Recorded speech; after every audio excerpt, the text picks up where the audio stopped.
Hello guys, आप सभी का स्वागत है आपके अपने YouTube channel Race Study Point में। आज की इस वीडियो में हम बात करने वाले हैं क्रिया के बारे में। जैसा कि आप लोगों को पता है, हम विकारी शब्द पढ़ रहे थे जिसमें हमने संज्ञा और सर्वनाम और विशेषण को पढ़ लिया था। ये हमारा लास्ट विकारी शब्द है जिसको हम आज डिटेल में चर्चा करेंगे, जिसके बारे में हम हर रूप से जानेंगे कि इसकी क्रिया होती क्या है, क्रिया की उत्पत्ति कहाँ से हुई, क्रिया बनती कैसे है, क्रिया के प्रकार कितने होते हैं, क्रिया कितने प्रकार की होती है, क्रिया के भेद कितने कितने होते हैं।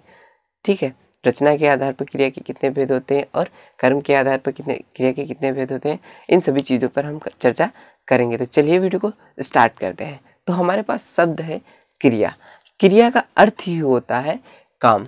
ठीक है, इसको इंग्लिश में हम क्या कहते हैं, वर्ब कहते हैं। ठीक है, क्या कहते हैं, वर्ब कहते हैं। इसका अर्थ होता है काम। तो इसकी परिभाषा अगर हम देखें तो परिभाषा, जिस शब्द से किसी कार्य का करना या होना पाया जाए उसे क्रिया कहते हैं। जिस शब्द से किसी कार्य का करना या होना पाया जाए उसे क्रिया कहते हैं। आप लोगों ने कई सारी पुस्तकों में पढ़ा होगा, ऐसा दिया गया है कि वाक्य में जिस शब्द से क्रिया का कार्य करने का या होने का वो दो से क्रिया कहते हैं।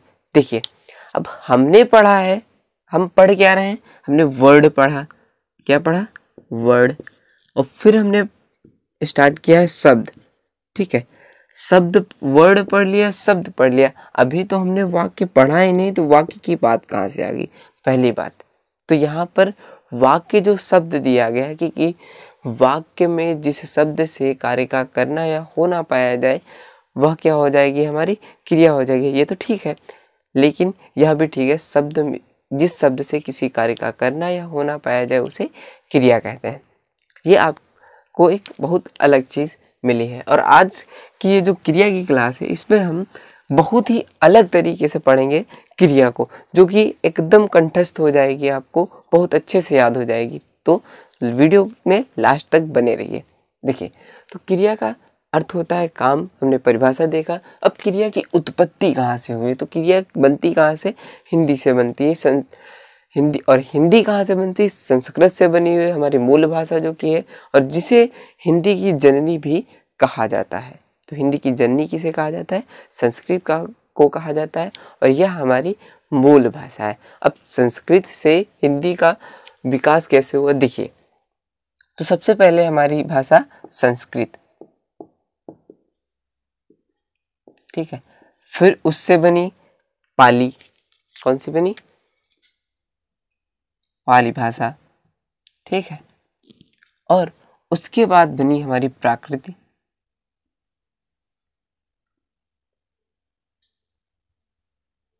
फिर बनी हमारी अपभ्रंश, फिर हमारी भाषा बनी है कौन सी? औहट भाषा। कौन सी? औहट। ठीक है, और फिर हमारी आती है प्राचीन हिंदी। कौन सी? प्राचीन हिंदी। तो ये प्रोसेस है हिंदी के निर्माण का, और हिंदी के निर्माण का है तो हिंदी में क्रिया को हम कहते हैं क्रिया, लेकिन संस्कृत में जो मूल धातु होता है, क्रिया जो होती है, वो उसे क्या कहा जाता है? धातु कहा जाता है। क्या कहा जाता है? धातु। और संस्कृत की धातु को हिंदी की क्रिया बनाने के लिए एक प्रोसेस से गुजरना पड़ता है, हमें एक प्रक्रिया अपनानी पड़ती है। वो प्रक्रिया क्या है? तो धातु में एक प्रत्यय जोड़ा जाता है जो कि ना प्रत्यय होता है। चलिए देखते हैं तो कैसे। धातु प्लस ना। अब प्रत्यय की बात हमने की, यहाँ एक ना प्रत्यय है। तो प्रत्यय क्या होता है? वह शब्दांश जो किसी शब्द के पीछे जुड़कर उस शब्द के अर्थ को परिवर्तित कर दे, उसे प्रत्यय कहते हैं। अब देखिए, धातु हो गया। धातु क्या है? हमारी संस्कृत की क्रिया है, और इसे हिंदी की क्रिया बनाने के लिए हमें ना प्रत्यय जोड़ना पड़ता है। ठीक है, अब देखिए धातु कौन कौन सी होती है। धातु जैसे हो गया पढ़, लिख, खा, पी, जा, सो, ये सब क्या है? धातुएं हैं। अब धातु के भी दो रूप होते हैं। एक होता है मूल धातु और एक होता है यौगिक धातु। और मूल धातु कौन सी होती है और यौगिक धातु कौन सी होती है? तो मूल धातु की हम बात करें तो मूल धातु वे होती हैं जो क्रिया के मूल रूप से बनी हो। यानी कि क्रिया हमारी होती है कौन सी? जैसे कि मूल धातु है हमारा पढ़, तो पढ़ को हम क्रिया जब बनाएंगे, ठीक है, तो उसमें ना प्रत्यय जोड़ेंगे, तो ना प्रत्यय जोड़ने पर हमारी क्रिया क्या बन जाएगी? क्रिया क्या बन जाएगी? हमारी बन जाएगी पढ़ना। क्या बन जाएगी? क्रिया हमारी बन जाएगी पढ़ना। तो क्रिया का जो मूल धातु था, मूल तो यही था, क्या? पढ़ ही तो था हमारी मूल धातु, तो वो हमारी होगी मूल क्रिया, मूल धातु, ठीक है। और यौगिक धातु की हम बात करें तो यौगिक धातु कौन सी होती हैं? तो जिन शब्दों में ना प्रत्यय जोड़कर या कोई भी प्रत्यय जोड़कर क्रिया बनाई जाती है उसे क्या कहते हैं? यौगिक क्रिया कहते हैं। उसे क्या कहते हैं? यौगिक क्रिया कहते हैं। जैसे अब यहाँ पर है हमारा पढ़ना, तो यह यौगिक क्रिया की बात चल रही है, यौगिक क्रिया, ठीक है। तो यहाँ पर है यह पढ़ना, यह क्या है? यह यौगिक क्रिया है। लेकिन यदि मूल धातु की बात करें तो यहाँ पर जो पढ़ है वो क्या है? हमारा मूल धातु है, ठीक है। अब यौगिक क्रिया को मूल धातु में कैसे परिवर्तित करेंगे? तो इसमें से ना प्रत्यय हटा देंगे, क्या हो जाएगी हमारी? पढ़ क्या हो जाएगी? हमारी मूल धातु हो जाएगी। तो इतना आपको समझ में आ गया होगा, आशा करते हैं, ठीक है। अब बात आती है कर्म के आधार पर क्रिया के भेद कितने होते हैं? तो कर्म के आधार पर क्रिया के दो भेद होते हैं। दो भेद होते हैं, कौन सा? साकर्मक और आकर्मक। आप सिर्फ शब्द से यही साकर्मक और आकर्मक से ही आप याद कर सकते हैं इसको। और यह एक ऐसा सब्जेक्ट है, ऐसा टॉपिक है सकर्मक और आकर्मक, जिसको आप कुछ ही दिनों में भूल सकते हैं। लेकिन आज की इस वीडियो को देखने के बाद आपको कहीं पर देखना नहीं पड़ेगा और आपको हमेशा याद रहेगा, ये मैं बता रहा हूँ आपको। तो चलिए वीडियो को लास्ट तक बने रहिए, और अभी लाइक नहीं किया है वीडियो को, लाइक तो कर दीजिए, और अगर दोस्तों में नहीं शेयर किया तो दोस्तों में भी शेयर कर दीजिए, ठीक है। तो हम बात करेंगे अब कर्म के आधार पर क्रिया के भेद क्या होते हैं। देखिए, किसके आधार पर? कर्म के आधार पर। कर्म के आधार पर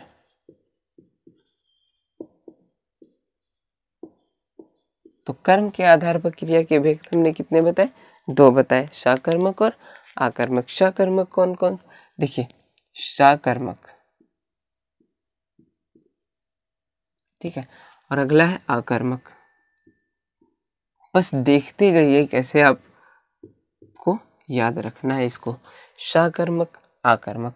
अब इसको हम दो रूपों में तोड़े, साकर्मक और आकर्मक को, तो साकर्मक किस में टूटेगा? सा प्लस कर्म, ठीक है। और आकर्मक को दो रूपों में तोड़े तो ये किस में टूटेगा? ये टूटेगा हमारा आ प्लस कर्म, है ना।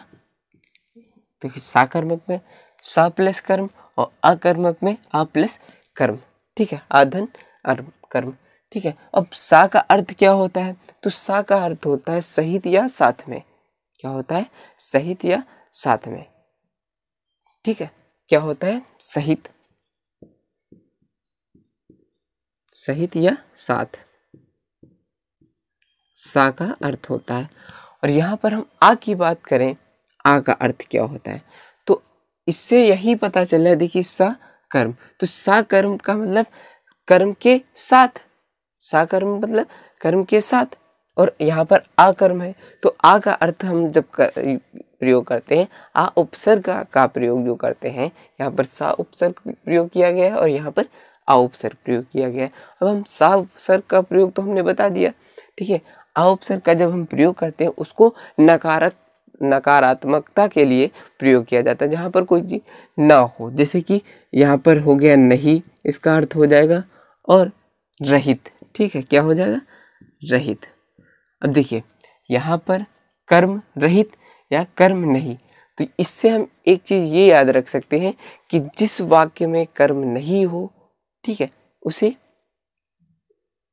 जिस वाक्य में कर्म नहीं हो आकर्मक, जिसमें कर्म उपस्थित हो वो साकर्मक।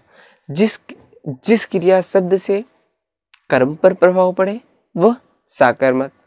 जिस क्रिया से कर्म पर प्रभाव ना पड़कर कर्ता पर पड़े वो क्या हो जाएगी, कौन सी हो जाएगी, आकर्मक, क्योंकि उसमें कर्म नहीं होगा। अब देखिए, अब क्वेश्चन देखिए आपके साथ, जैसे कि राम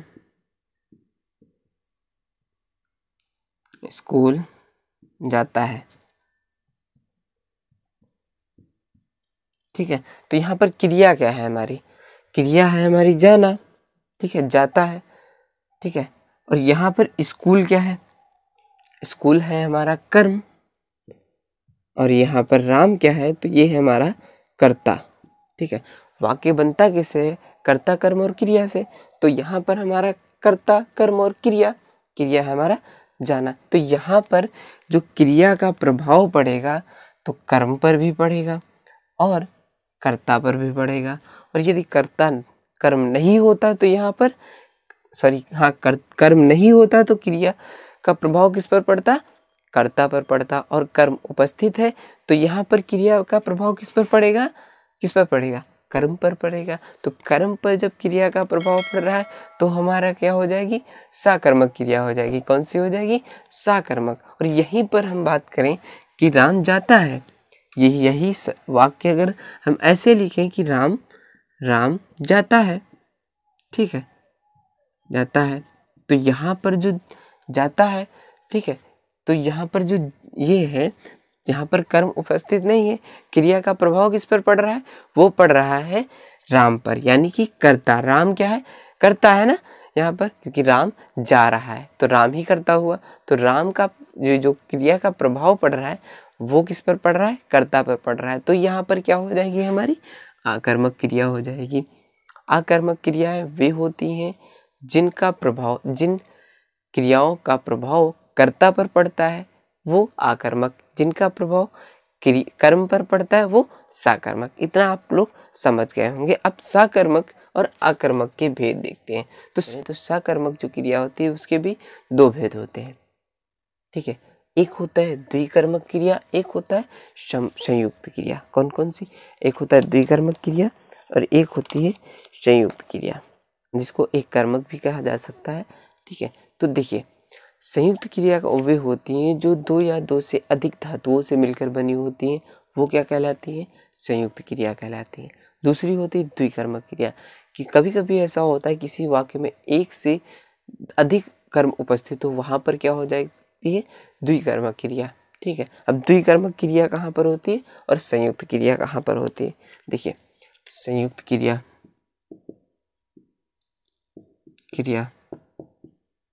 और द्विकर्मक क्रिया। द्विकर्मक क्रिया, संयुक्त क्रिया देखिए, जैसे कि राम विद्यालय पहुंच गया,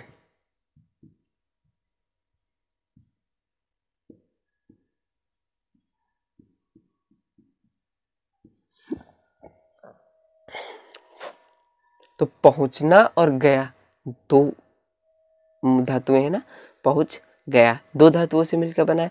तो यहाँ पर क्या हो जाएगी हमारी, ये पहुंच गया है ये वाला, ये हमारी क्या कहलाएगी, यह कहलाएगी हमारी संयुक्त क्रिया, ठीक है। क्या कहलाएगी, संयुक्त क्रिया कहलाएगी। राम विद्यालय पहुंच गया, जैसे कि। और हमारी द्विकर्मक क्रिया की हम बात करें तो इसमें जो हमारा आएगा, इसका उदाहरण देखते हैं। देखिए, तो यहाँ पर देखिए द्विकर्मक क्रिया, जैसे कि मोहन ने सोहन को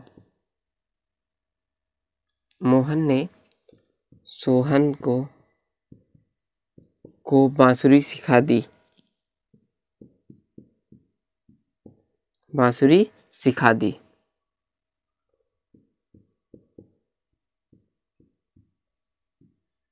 तो यहाँ पर जो बांसुरी है, सिखाना और दी यानी कि देना, ये दो कर्म है ना। मोहन ने सोहन को बांसुरी सिखा दी, तो यहाँ पर जो हमारी सिखा दी है वो हमारी क्या हो जाएगी, द्विकर्मक क्रिया हो जाएगी। तो आज की इस वीडियो में बस इतना ही। वीडियो पसंद आई तो वीडियो को लाइक करिए, चैनल को सब्सक्राइब करके बेल आइकन को प्रेस करिए और ज़्यादा से ज़्यादा अपने दोस्तों में भी वीडियो को शेयर करिए, जिससे आने वाली हर वीडियो की नोटिफिकेशन आपके दोस्तों को भी पता चल सके और वो भी इस क्लास का, यहाँ पर होने वाली हर क्लास का लाभ उठा सकें। अगर आपने संज्ञा सर्वनाम विशेषण की वीडियो नहीं देखी है तो आपको प्लेलिस्ट में भी मिल जाएंगी, उसको चेक कर सकते हैं, या फिर आपको आई बटन में प्लेलिस्ट मिल जाएगी और डिस्क्रिप्शन में भी प्लेलिस्ट और वो वीडियोस मिल जाएगी। तो वीडियो ना देखना भूलिए। चैनल पर नए हैं तो चैनल को सब्सक्राइब भी कर लीजिए। वीडियो को मिलते हैं अगली वीडियो में।